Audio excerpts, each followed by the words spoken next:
Hello friends, అందరికీ నమస్కారం. Welcome back to our channel. ఏపీలో కొత్త పెన్షన్లకు దరఖాస్తులు పెట్టుకోవడానికి ఎదురు చూస్తున్నటువంటి ప్రతి ఒక్కరికి ముఖ్యమంత్రి నారా చంద్రబాబు నాయుడు గారు గుడ్ న్యూస్ అయితే చెప్పారు. జిల్లాకు 200 పెన్షన్ల చొప్పున మొత్తంగా రాష్ట్ర వ్యాప్తంగా మనకు 5,600 పెన్షన్లకు దరఖాస్తులు తీసుకోమని ఆల్రెడీ జిల్లాల కలెక్టర్లు, మంత్రులతో మీటింగ్ అరేంజ్ చేసి వాళ్ళతో డిస్కస్ చేసి ఆదేశాలను జారీ చేశారనమాట. అది చాలామంది అడుగుతూ ఉన్నారు. ఈ కొత్త పెన్షన్లు అంటున్నారు కదా! ముఖ్యంగా ఏ కేటగిరీకి చెందినటువంటి వాళ్ళు ఇప్పుడు దరఖాస్తులు ఎటువంటివి పెట్టుకోవచ్చు? అసలు అప్లికేషన్స్ అనేటువంటివి ఎప్పటి నుంచి మొదలవుతాయి? అప్లికేషన్ విధానం ఎలా ఉంటుంది? కావాల్సినటువంటి డాక్యుమెంట్స్ ఏమిటి? వీటన్నిటి గురించి అడుగుతూ ఉన్నారు. మెయిన్‌గా అప్లికేషన్స్ అనేటివి ఎప్పుడు స్టార్ట్ అవుతాయనైతే అడుగుతూ ఉన్నారండి. నేను మీకు ఈ వీడియోలో ఒక క్లారిటీ అయితే ఇస్తాను. వీడియోనైతే ఎండ్ వరకు చూసి ఫస్ట్ టైమ్ ఛానల్ చూసేటువంటి వాళ్ళందరూ కూడా ఛానల్‌ని సబ్స్క్రైబ్ చేసుకునేసి, లైక్ చేసి అందరికీ కూడా షేర్ చేయకుండా అయితే వెళ్ళొద్దు.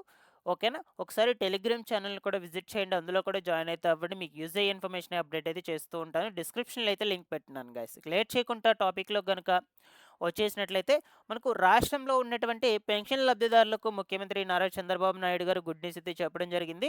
సో, పర్టిక్యులర్‌గా ఈ కేటగిరీకి చెందినటువంటి వాళ్ళకు మాత్రమే తొలిత దరఖాస్తులనేటువంటి వాటిని మొదలుపెట్టబోతున్నారనమాట.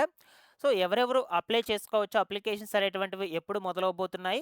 అప్లికేషన్ విధానం ఎలా ఉంటుంది? కావాల్సినటువంటి డాక్యుమెంట్స్ ఏమిటి? ఈ డీటెయిల్స్ మొత్తం కూడా క్లియర్‌గా డిస్కస్ చేసుకుందాం గైస్. ఓకేనా? ఇక్కడేంటంటే మనకు జిల్లాకు 200 పెన్షన్లు మాత్రమే విడుదల చేయబోతున్నారనమాట. అందరికీ కాదు.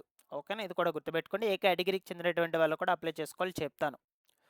ఫస్ట్ థింగ్ ఏంటంటే మనకు మహిళలకు సంబంధించి స్పౌస్ ఫంక్షన్స్ ఏవైతే ఉన్నాయో, ఈ స్పౌస్ ఫంక్షన్స్ గత గతంలో ఈ 2023 నవంబర్ 30 తరువాత ఎవరైతే అప్లికేషన్స్ పెట్టుకొని వాళ్ళ అప్లికేషన్స్ గనుక రిజెక్ట్ అయ్యున్నట్లయితే, క్యాన్సిల్ చేసేసున్నట్లయితే వివిధ కారణాల చేత, అటువంటి వాళ్ళందరి పేర్లు ఇప్పుడు గ్రామవార్డ్ సచివాలయంకి వచ్చున్నాయి.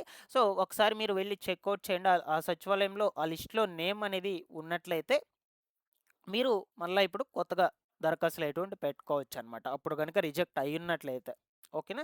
సో, మీరు తాజాగా ఇప్పుడు అప్లికేషన్స్ పెట్టుకున్నట్టు అర్థం. డాక్యుమెంట్స్ అన్నిటిని కూడా తీసుకువెళ్ళండి. అక్కడ వాళ్ళకి ఇచ్చినట్లయితే కొత్త దరఖాస్తులు ఎటువంటివి చేసి అప్లై చేస్తారు. అప్పుడు మీకు అప్లికేషన్ ఐడీ కూడా కొత్తదనేది జనరేట్ కావడం జరుగుతుందనమాట. సో, ఇన్ఫర్మేషన్ అందరికీ కూడా షేర్ చేయండి. అండ్ దీని మీద మీకు ఏమైనా డౌట్ ఉన్నా కూడా కామెంట్ సెక్షన్‌లో అడగండి. ఇకపోతే మనకు ఇక్కడేంటంటే జిల్లాకు 200 పెన్షన్లు మాత్రమే ఇచ్చారండి.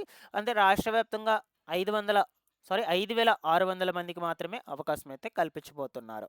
అది కూడా ఏ కేటగిరీకి చెందినటువంటి వాళ్ళకంటే, ఈ దీర్ఘకాలిక వ్యాధిగ్రస్తులు ఎవరైతే ఉంటారో వాళ్ళు, క్యాన్సర్ రోగులు, వికలాంగులు. ఈ 3 కేటగిరీకి చెందినటువంటి వాళ్ళు మాత్రమే దరఖాస్తులు పెట్టుకోవచ్చు. ఇక దీర్ఘకాలిక వ్యాధిగ్రస్తులు అంటే మనకి ఇంకా కొన్ని సబ్ కేటగిరీస్ అనేటువంటివైతే ఉన్నాయన్నమాట. ఓకేనా? వాటి గురించైతే ఇప్పుడు మీకు కొంచెం బ్రీఫ్‌గా చెప్తాను. ఇక్కడ చూడొచ్చు. ఈ పారాలిసిస్ ఉన్నటువంటి వాళ్ళు ఎవరైతే ఉంటారో, వీల్ చైర్‌కి లేదా మంచానికి పరిమితమైనటువంటి వాళ్ళు చేసుకోవచ్చు ఇప్పుడు. తీవ్రమైనటువంటి మజిల్స్ వ్యాధులు, ప్రమాద బాధితులు ఎవరైతే ఉన్నా, సో, వాళ్ళు కూడా అప్లై చేసుకోవచ్చు. వీళ్ళకి రూ. 15,000 పెన్షన్ రావడం జరుగుతుంది. దీర్ఘకాలిక వ్యాధులు కిడ్నీ తలసిమియా ఈ వ్యాధులు ఉన్నటువంటి వాళ్ళందరూ కూడా అప్లై చేసుకోవచ్చనమాట.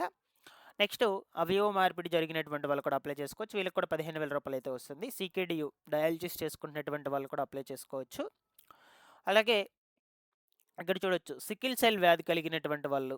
ఓకేనా? తీవ్రమైనటువంటి హిమోఫీలియా వ్యాధి కలిగినటువంటి వాళ్ళు కూడా అప్లికేషన్స్ అనేటువంటివి పెట్టుకోవచ్చనమాట. సో, ఈ విధంగా నేను ఏ కేటగిరీలు అయితే చెప్పానో వీళ్ళు అండ్ అలాగే వికలాంగులు, పూర్తి అంగవైకల్యం కలిగినటువంటి వాళ్ళు కావచ్చు. మీకు ఇచ్చినటువంటి సదరం సర్టిఫికేట్‌లో 40% అబోవ్ ఉంటే అప్లై అనేదైతే చేసుకోవచ్చనమాట.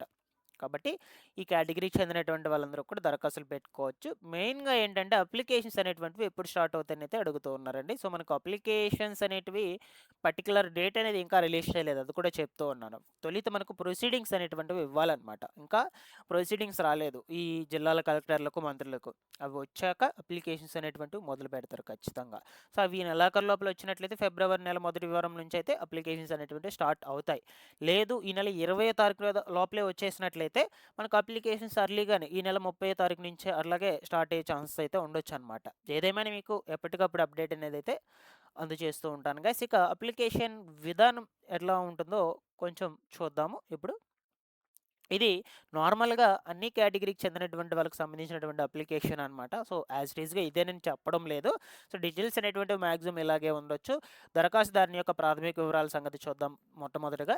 సో, ఇందులో ఆధార్ నంబర్, దరఖాస్తుదారుని ఆధార్ నంబరు, దాని తర్వాత ఆధార్ ప్రకారం ఇంగ్లీష్‌లో పేరు రాసుకోవాలి ఇక్కడ. తండ్రి పేరు, వాళ్ళ తండ్రి పేరు లేదా భర్త పేరు, లింగము, ఇక ఆధార్ కార్డ్ ప్రకారం వయసు, దాని తర్వాత కులము, మతము, నెక్స్ట్ వచ్చేసి విద్యా అర్హత ఎంతవరకన్నా చదువుకుంటున్నట్లయితే విద్యా అర్హత ఇక్కడ పెట్టుకోవాలన్నమాట.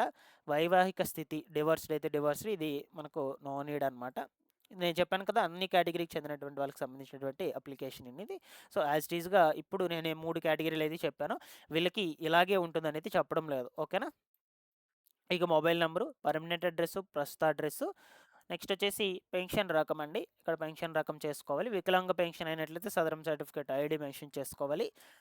ఇక రిలేషన్ టైపు ఇవన్నీ కూడా అంతగా అవసరం లేదు. ఇన్‌కమ్ ట్యాక్స్ సర్టిఫికేట్ నంబర్‌లు, మెయిన్‌గా డాక్యుమెంట్స్ అండి. ఈ డాక్యుమెంట్స్ అన్నీ కూడా ఖచ్చితంగా రెడీ చేసి పెట్టుకోండి మీరు. ఈ దీర్ఘకాలిక వ్యాధిగ్రస్తులు పెన్షన్స్ అప్లై చేసుకునేటువంటి వాళ్ళు ఎవరైతే ఉన్నారో వీళ్ళందరూ కూడా మెడికల్ సర్టిఫికేట్ తీసుకోవాలి. వికలాంగ పెన్షన్‌కి అప్లై చేసుకునేటువంటి వాళ్ళు సదరం సర్టిఫికేట్ తీసి పెట్టుకోండాలి. ఓకేనా? వాటితో పాటు ఈ జెరాక్స్‌లన్నీ కూడా పెట్టుకోండి రెడీగా. ఓకేనా? సో, ఇక మెడికల్ సర్టిఫికేట్ ఎలా ఉంటుంది, సదరం సర్టిఫికేట్ ఎలా ఉంటుందో ఇక్కడ మీరు స్క్రీన్ మీద చూడొచ్చు. సో, ఇది సదరం సర్టిఫికేట్. ఈ సదరం సర్టిఫికేట్ అప్లై చేసుకోవాలనుకుంటే గవర్నమెంట్ నుంచి సదరం స్లాట్స్ రిలీజ్ అయినప్పుడు అప్పుడే అప్లై చేసుకోవాల్సి అయితే ఉంటుంది. ఇప్పటి వరకు అప్లై చేసుకొని రెడీగా పెట్టుకున్నటువంటి వాళ్ళకైతే మంచి అవకాశమే అప్లై చేసుకునేసేయచ్చు పెన్షన్‌లకు త్వరగానే. ఓకేనా?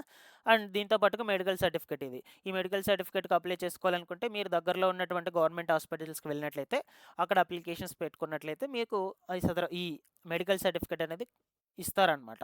ఈ 2 సర్టిఫికేట్లు మెయిన్ అండి. సదరం సర్టిఫికేట్‌లో 40% నుంచి 85% మధ్యలో ఉన్నట్లయితే వికలాంగ పెన్షన్‌కి అప్లై చేసుకోవచ్చు. 85% నుంచి 100% మధ్యలో ఉన్నట్లయితే దీర్ఘకాలిక వ్యాధిగ్రస్తుల పెన్షన్, డీఎంహెచ్ఓ పెన్షన్స్‌కి అనేటువంటి వాటికైతే అప్లై చేసుకోవచ్చనమాట. ఇలా అయితే ఉంటుందండి. మీకు సదరం సర్టిఫికేట్‌లో ఎంత పర్సెంటేజ్ ఉందో కామెంట్ సెక్షన్‌లో అయితే చెప్పండి. నేను దాన్ని బట్టి అయితే చెప్తాను. ఏ పెన్షన్స్‌కో అప్లై చేసుకోవాలనే విషయం గురించి కూడా మీకు గనుక తెలియకపోయినట్లయితే, ఓకేనా? ఇక్కడ కనుక అర్థం కాకపోయినట్లయితే. సో, ఇలా అయితే ఉన్నాయండి. పెన్షన్‌ల అప్లికేషన్స్ అనేటువంటివి ఖచ్చితంగా స్టార్ట్ చేస్తారు. కేవలం 200 మంది మాత్రమే అవకాశం అయితే ఇస్తున్నారు. మీకు ఎప్పటికప్పుడు అప్డేట్ అనేది అయితే అందజేస్తూ ఉంటాను. మీరు ఎవరు టెన్షన్ పడాల్సిన అవసరం అయితే లేదు. మెయిన్‌గా పెన్షన్‌లకు సంబంధించి ఎటువంటి ఇన్ఫర్మేషన్ వచ్చినా మన ఛానల్ నుంచి మీకు అప్ టు డేట్ అయితే అందజేస్తూనే ఉంటాను guys. Thanks for watching this one.